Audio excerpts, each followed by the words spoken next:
जैसे जैसे चुनाव की तारीख नजदीक आ रही है, चुनाव प्रचार में प्रत्याशियों का स्वागत संबंध सिक्कों और लड्डुओं से तोलने का सिलसिला भी बना हुआ है। अपने प्रत्याशी को जीत दिलाने के लिए क्षेत्र की जनता भी पूरा जोर लगा रही है। भाजपा प्रत्याशी वार्ड नंबर 1 से श्रीमती केसरा नीलमन खत्री को रविदास नगर में वाल्मीकि समाज ने देसी घी के बने लड्डू से तोल जीत का बिगुल बजाया। इस अवसर पर भाजपा दिल्ली प्रदेश उपाध्यक्ष करम सिंह कर्मा का अशोक अमरोही मंडल अध्यक्ष और सुरेंद्र अमरोही के साथ समाज के अन्य लोगों ने जोरदार स्वागत किया। जो प्रधानमंत्री स्वच्छ और स्वस्थ भारत का नारा देते हैं, वह उन सफाई कर्मचारियों के भी पैर धोते हैं कुंभ के मेले में, जिनसे लोगों को जो सबकी जिंदगी बचाने का काम करते हैं। सुबह सबसे पहले अपने घर से उठते हैं, कोई पार्क में जाता है, कोई मंदिर जाता है, कोई गुरुद्वारे जाता है, लेकिन सफाई कर्मचारी सबको स्वस्थ और सबको स्वच्छ रखने के लिए अपने बच्चों को सोता हुआ छोड़कर दुनिया को साफ सुथरा और बीमारियों से मुक्त करने के लिए वो सफाई कर्मचारी सफाई करने निकल जाता है।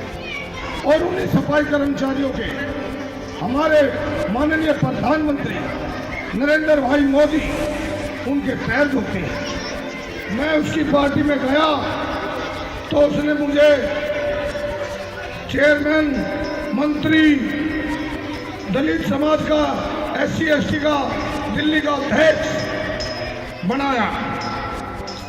जब बना तो दिया, लेकिन दलित समाज से जितना ज़्यादा चिढ़ता है वो, जितना ज़्यादा कटता है, और दलित समाज का जितना बड़ा विरोधी है, जैसे वो देश का विरोधी है, जैसे वो हिंदू समाज का विरोधी है, वैसे वो सबसे बड़ा दलित समाज का विरोधी है।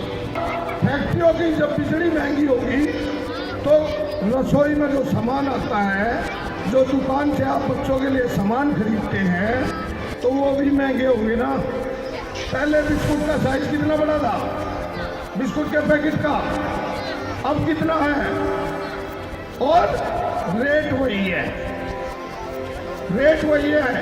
आपको इतने से एक हाथ से 200-300 यूनिट दे दी, 500 रुपये का फायदा कर दिया, और इधर आपकी जेब से 5000 रुपये निकाल लिए। कोई भी दाल हो, नमकीन हो, बिस्कुट हो, कुछ भी खाने पीने का सामान हो, वो सब फैक्ट्रियों में बनता है। जब फैक्ट्री वाले के रेट महंगाई बढ़ेगी फैक्ट्री की बिजली की, तो आपकी जेब से ही वो निकाल लेगा, वो कहाँ से लाएगा। तो ऐसा नोटंकी बात है आपका केजरीवाल। अब हमारा बिल्कुल सेंटर सरकार ने तीनों निगमों का फिर से एकीकरण किया है, और एकीकरण के बाद सेंटर सरकार हमें सीधा बजट देगी, और हमारा फंड विधायक से भी ज़्यादा फंड होगा, और हम अपने क्षेत्र में इतना विकास कराएंगे, इतना विकास कराएंगे कि आप चाहोगे कि हमारे पार्षद अपने क्षेत्र से ही बने, और जिनको इन कामों के बारे में पता हो। क्योंकि मुझे भी नहीं पता था कौन से काम कैसे कराने, लेकिन आज आपकी बहन, आपकी बेटी, आपकी बहू इस लायक है, किसी भी अधिकारी से भिड़ सकती है, कह सकती है कि मेरे क्षेत्र को ये काम चाहिए, और मैं ये काम अपने क्षेत्र के लिए करवा कर लेकर जाऊंगी। दिल्ली सरकार जो 8 साल पहले आप लोगों के बीच आई, एक वादा चलाया, हरी का जुमला छोड़ा, उसमें कुछ लोग भय भी गए, और दिल्ली में उनकी सरकार बन गई। उन्होंने कहा लोकपाल में ही वास करेंगे, लेकिन वो लोकपाल में कहाँ गया आज किसी को नहीं पता।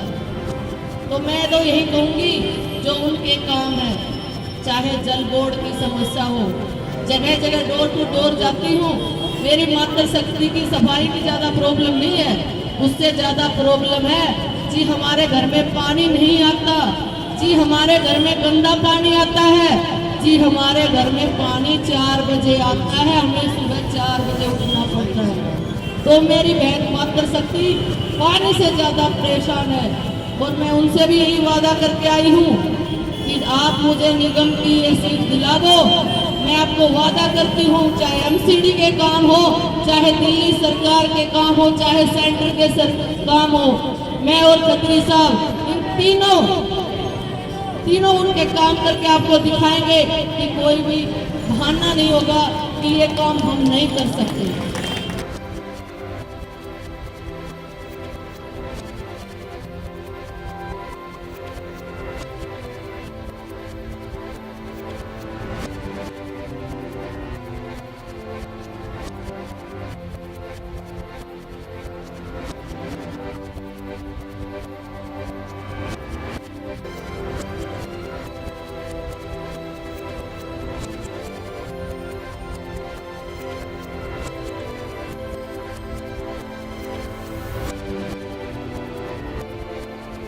हालात हैं वो मोहल्ला क्लिनिक ने केवल उनकी कमाई का अड्डा है। वहाँ पर आप जाकर देखिए क्या हालात मोहल्ला क्लिनिक में, कुत्ते वहाँ पर घूमते हैं और सिर्फ वहाँ पर किराए का जो साधन उन्होंने बनाया अपने कार्यकर्ताओं को, वहाँ उन्होंने सैलरी देने के लिए सिर्फ ये काम उन्होंने किया है। वो कह रहे हैं अगर हम एमसीडी में आए तो स्कूलों को बहुत बेटर बना देंगे। एमसीडी का स्कूल आपके नरला में स्कूल है, एक भी अगर नया स्कूल खुला तो आप बताइए। मैं किसी क्षेत्र की बात नहीं करता, पूरी दिल्ली की मैं बात नहीं करूँगा। आप भी नरला विधानसभा में रहने वाले, एक कार्य मैं आपसे पूछता हूँ, नरला विधानसभा में नाली गली का भी छोड़ दीजिए आप, एक कार्य आप विधानसभा में बताइए। एक कार्य क्या, हरिश्चंद्र हॉस्पिटल जो 1997 में डॉक्टर साहिब सिंह वर्मा जी ने शुरू किया था और उसके बाद 1998 में भारतीय जनता पार्टी की सरकार चली गई और उसके बाद शीला दीक्षित जी ने उसको बनाया, लेकिन उसकी क्या हालत है। एक डिस्पेंसरी, एक मोहल्ला क्लिनिक जो उसका है उसमें शायद सुविधा होगी, लेकिन उस सफ़ेद हाथी में हरिश्चंद्र में कोई सुविधा नहीं है।